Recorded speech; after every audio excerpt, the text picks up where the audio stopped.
पांचवा अध्याय। धुंधुकारी को प्रेत योनि की प्राप्ति और उससे उद्धार। सूत जी कहते हैं, शौनक जी पिता के वन चले जाने पर एक दिन धुंधुकारी ने अपनी माता को बहुत पीटा और कहा, बता धन कहाँ रखा, नहीं तो अभी तेरी लाठी जलती लकड़ी से खबर लूंगा। उसकी इस धमकी से डरकर और पुत्र के उपद्रवों से दुखी होकर वो रात्रि के समय कुएं में जा गिरी और इसी से उसकी मृत्यु हो गई। योग निष्ठ गोकर्ण जी तीर्थ यात्रा के लिए निकल गए। उन्हें इन घटनाओं से कोई सुख या दुख नहीं होता था, क्योंकि उनका ना तो कोई मित्र था और ना ही कोई शत्रु था। धुंधुकारी 5 वैश्याओं के साथ घर में रहने लगा और उनके लिए भोग सामग्री जुटाने की चिंता ने उसकी बुद्धि नष्ट कर दी और वो नाना प्रकार के अत्यंत क्रूर कर्म करने लगा। और एक दिन उन कुलटाओं ने उससे बहुत से गहने मांगे। वो तो काम से अंधा हो रहा था, मौत की उसे कभी याद नहीं आती थी। बस उन्हें जुटाने के लिए वो घर से निकल पड़ा। वो जहां तहां से बहुत सा धन चुरा करके घर लौट आया और उन्हें कुछ सुंदर वस्त्र और आभूषण ला करके दिए।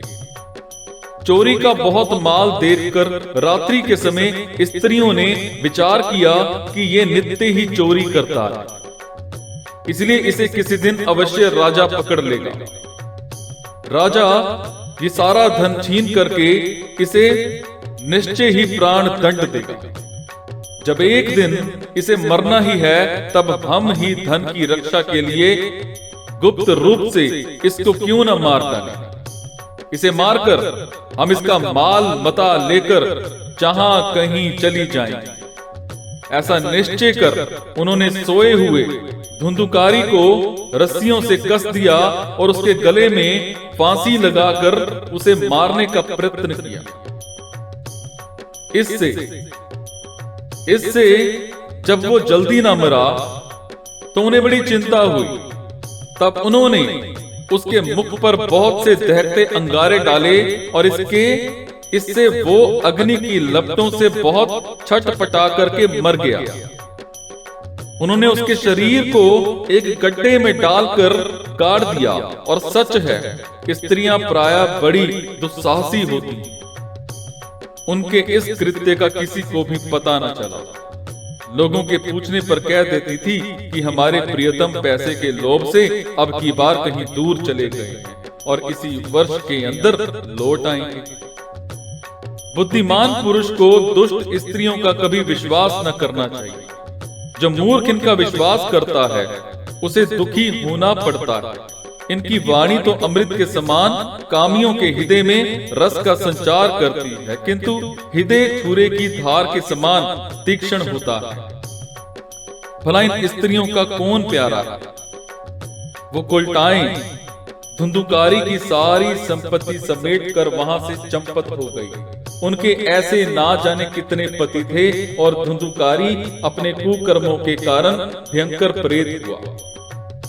वो बवंडर के रूप में सर्वदा 10 दिशाओं में भटकता रहता था और शीत घाम से संतप्त और भूख प्यास से व्याकुल होने के कारण हा दैव चिल्लाता रहता था, परंतु उसे कहीं भी कोई आश्रय न मिला। कुछ काल बीतने पर गोकर्ण ने भी लोगों के मुख से धुंधुकारी की मृत्यु का समाचार सुना। तब उसे अनाथ समझकर उन्होंने उसका कया जी में श्राद्ध किया और भी जहां जहां वो जाते थे उसका श्राद्ध अवश्य करते थे। इस प्रकार घूमते घूमते गोकर्ण अपने नगर में आए और रात्रि के समय दूसरों की दृष्टि से बचकर सीधे अपने घर के आंगन में सोने के लिए पहुंचे। वहां अपने भाई को सोया देख आधी रात के समय धुंधुकारी ने अपना बड़ा विकट रूप दिखाया। वो कभी भेड़ा, कभी हाथी, कभी भैंसा, कभी इंद्र और कभी अग्नि का रूप धारण करता। अंत में वो मनुष्य के आकार में प्रकट हुआ। ये विपरीत अवस्थाएं देखकर गोकर्ण ने निश्चय किया कि ये कोई दुर्गति को प्राप्त हुआ जीव है। तब उन्होंने उससे धैर्य पूर्वक पूछा। गोकर्ण ने कहा, तू कौन है? रात्रि के समय ऐसे भयानक रूप क्यों दिखा रहा है? तेरी ये दशा कैसे हुई? हमें बता तो सही, तू प्रेत है, पिशाच है अथवा कोई राक्षस है? तो सूत जी कहते हैं, गोकर्ण के इस प्रकार पूछने पर वो बार बार जोर जोर से रोने लगा। उसमें बोलने की शक्ति नहीं थी, इसीलिए उसने केवल संकेत मात्र किया। तब गोकर्ण जी ने अंजलि में जल लेकर उसे अभिमंत्रित करके उस पर छिड़का। इससे उसके पापों का कुछ शमन हुआ और वो इस प्रकार कहने लगा। प्रेत बोला, मैं तुम्हारा भाई, मेरा नाम है धुंधुकारी। मैंने अपने ही दोष से अपना ब्राह्मणत्व नष्ट कर दिया। मेरे कुकर्मों की गिनती नहीं की जा सकती। मैं तो महान अज्ञान में चक्कर काट रहा था। इसी से मैंने लोगों की बड़ी हिंसा की। अंत में उल्टा स्त्रियों ने मुझे तड़पा तड़पा कर मार डाला और इसी से अब प्रेत योनि में पड़कर ये दुर्दशा भोग रहा। अब दैववश कर्म फल, अब दैववश कर्म फल का उदय होने से मैं केवल वायु भक्षण करके जी रहा। भाई तुम दया करके समुद्र को, दया के समुद्र को अब किसी प्रकार जल्दी ही मुझे इस योनि से छुड़ाओ। गोकर्ण ने धुंधुकारी की सारी बातें सुनी और तब उससे बोले। गोकर्ण ने कहा, भाई मुझे इस बात का बड़ा आश्चर्य है। मैंने तुम्हारे लिए विधि पूर्वक गया जी में पिंडदान किया, फिर भी तुम प्रेत योनि से मुक्त कैसे नहीं हुए? यदि गया श्राद्ध से भी तुम्हारी मुक्ति नहीं हुई तब इसका और कोई उपाय ही नहीं है। अच्छा तुम सब बात खोल करके कहो, मुझे अब क्या करना चाहिए? तो प्रेत ने कहा, मेरी मुक्ति सैकड़ों गया श्राद्ध करने से भी नहीं हो सकती। अब तो तुम इसका कोई और उपाय सोचो। तो प्रेत की बात सुनकर गोकर्ण को बड़ा आश्चर्य हुआ। वो कहने लगे, यदि सैकड़ों गया श्राद्धों से भी तुम्हारी मुक्ति नहीं हो सकती तब तो तुम्हारी मुक्ति असंभव ही है। अच्छा अभी तो तुम निर्भय होकर अपने स्थान पर रहो, मैं विचार करके तुम्हारी मुक्ति के लिए कोई दूसरा उपाय करूंगा। तो गोकर्ण की आज्ञा पाकर धुंधुकारी वहां से अपने स्थान पर चला आया। इधर गोकर्ण ने रात भर विचार किया, तब भी उन्हें कोई उपाय नहीं सूझा और प्रातःकाल उनको आया देख लोग प्रेम से उनसे मिलने आए। तब गोकर्ण ने रात में जो कुछ जिस प्रकार हुआ था वो सब उन्हें सुना दिया। उनमें जो लोग विद्वान, योगनिष्ठ, ज्ञानी और वेदज्ञ थे, उन्होंने भी अनेकों शास्त्रों को उलट पलट कर देखा तो वो भी उसकी मुक्ति का कोई उपाय न मिला। तब सबने यही निश्चय किया कि इस विषय में सूर्य नारायण जो आज्ञा करें वही करना चाहिए। अतः गोकर्ण अपने तपोबल से सूर्य की गति को रोक दिया। उन्होंने स्तुति की, भगवान आप सारे संसार के साक्षी हैं, मैं आपको नमस्कार करता हूँ। आप मुझे कृपा करके धुंधुकारी की मृत्यु का साधन बताइए, मुक्ति का साधन बताइए। तो गोकर्ण की ये प्रार्थना सुनकर सूर्य देव ने दूर से ही स्पष्ट शब्दों में कहा, श्रीमद् भागवत से मुक्ति हो सकती है, इसीलिए तुम उसका सप्ताह पारायण करो। सूर्य का ये धर्ममय वचन वहां सभी ने सुना। तब सबने यही कहा कि प्रयत्न पूर्वक यही करो। है भी ये साधन बहुत सरल। अतः गोकर्ण जी भी तदनुसार निश्चय करके कथा सुनाने के लिए तैयार हो गए। देश और गांवों से अनेकों लोग कथा सुनने के लिए आए। बहुत से लंगड़े लूले, अंधे बूढ़े और मंदबुद्धि पुरुष भी अपने पापों की निवृत्ति के उद्देश्य से वहां आ पहुंचे। और इस प्रकार वहां इतनी भीड़ हो गई कि उसे देखकर देवताओं को भी आश्चर्य होता। जब गोकर्ण जी व्यासगद्दी पर बैठकर कथा कहने लगे तब वो प्रेत भी वहां आ पहुंचा और इधर उधर बैठने के लिए स्थान ढूंढने लगा। और इतने में ही उसकी दृष्टि एक सीधे रखे हुए 7 गांठ के बांस पर पड़ी और उसी के नीचे के छिद्र में घुसकर वो कथा सुनने के लिए बैठ गए। कथा सुनने के लिए बैठ गया। वायु रूप होने के कारण वो बाहर कहीं बैठ नहीं सकता था और इसीलिए बांस में घुस गया। गोकर्ण जी ने एक वैष्णव ब्राह्मण को मुख्य श्रोता बनाया और प्रथम स्कंद से ही स्पष्ट स्वर में कथा सुनानी आरंभ कर दी। सायंकाल में जब कथा को विश्राम दिया गया तब एक बड़ी विचित्र बात, वहां सभासदों के देखते देखते उस बांस की एक गांठ तड़ तड़ शब्द करती फट गई। तड़ तड़ शब्द करती फट गई। यहां तक इसी प्रकार दूसरे दिन सायंकाल में दूसरी गांठ फटी और तीसरे दिन उसी समय तीसरी। इस प्रकार 7 दिनों में 7 गांठों को फोड़कर धुंधुकारी 12 स्कंदों के सुनने से पवित्र होकर प्रेत योनि से मुक्त हो गया और दिव्य रूप धारण करके सबके सामने प्रकट हुआ। उसका मेघ के समान श्याम शरीर पीतांबर और तुलसी की मालाओं से सुशोभित था और सिर पर मनोहर मुकुट और कानों में कमनीय कुंडल झिलमिला रहे थे। उसने तुरंत अपने भाई गोकर्ण को प्रणाम करके कहा, भाई तुमने कृपा करके मुझे प्रेत योनि की यातनाओं से मुक्त कर दिया। ये प्रेत पीड़ा का नाश करने वाली श्रीमद् भागवत की कथा धन्य है और श्री कृष्णचंद्र के धाम की प्राप्ति कराने वाला इसका सप्ताह पारायण भी धन्य है। जब सप्ताह श्रवण का योग लगता है तब सब पाप थर्रा उठते हैं कि अब ये भागवत की कथा जल्दी ही हमारा अंत कर देगी। जिस प्रकार आग गीली, सूखी, छोटी, बड़ी सब तरह की लकड़ियों को जला डालती है, उसी प्रकार ये सप्ताह श्रवण मन, वचन और कर्म द्वारा किए हुए नए पुराने छोटे बड़े सभी प्रकार के पापों को भस्म कर देता है। विद्वानों ने देवताओं की सभा में कहा है कि जो लोग इस भारत वर्ष में श्रीमद् भागवत की कथा नहीं सुनते उनका जन्म वृथा ही।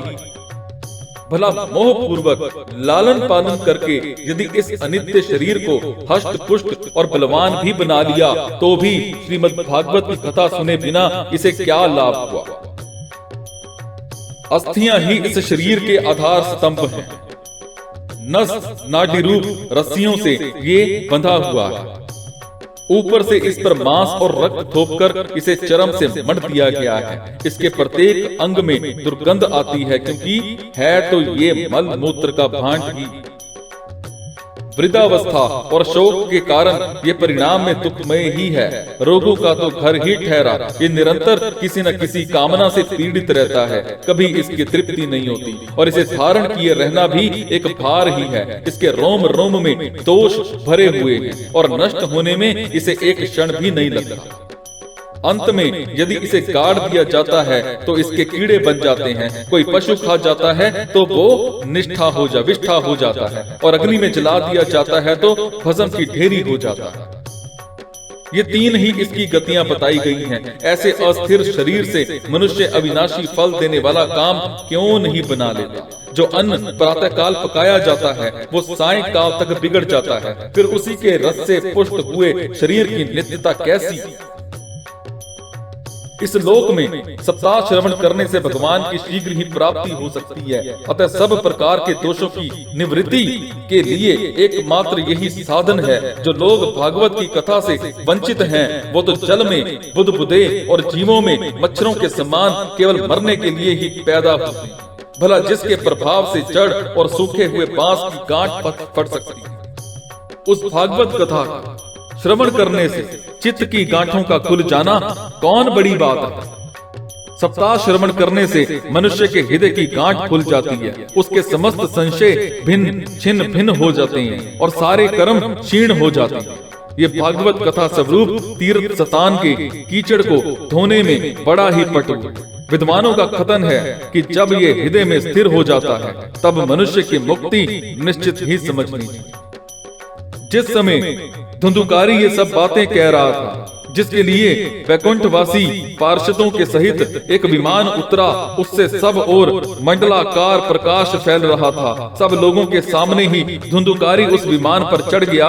तब उस विमान पर आए हुए पार्षदों को देखकर उसने उनसे गोकर्ण ने ये बात करी। कि गोकर्ण ने पूछा, भगवान के प्रिय पार्षदों, यहाँ तो हमारे अनेकों शुद्ध हृदय श्रोता गण हैं, उन सब के लिए आप लोग एक साथ बहुत से विमान क्यों नहीं लाए? हम देखते हैं कि यहाँ सभी ने समान रूप से कथा सुनी है, फिर फल में इस प्रकार का भेद क्यों हुआ, ये बताइए। भगवान के सेवकों ने कहा, हे मानद, इस फल भेद का कारण इनके श्रवण का भेद ही है। ये ठीक है कि श्रवण तो सबने समान रूप से किया है, किंतु इसके जैसा मनन नहीं किया। इसी से एक साथ भजन करने पर भी उसके फल में भेद रहा। इस प्रेत ने 7 दिनों तक निराहार रह करके श्रवण किया था और सुने हुए विषय का स्थिर चित्त से ये खूब मनन निधि ध्यासन भी करता रहा।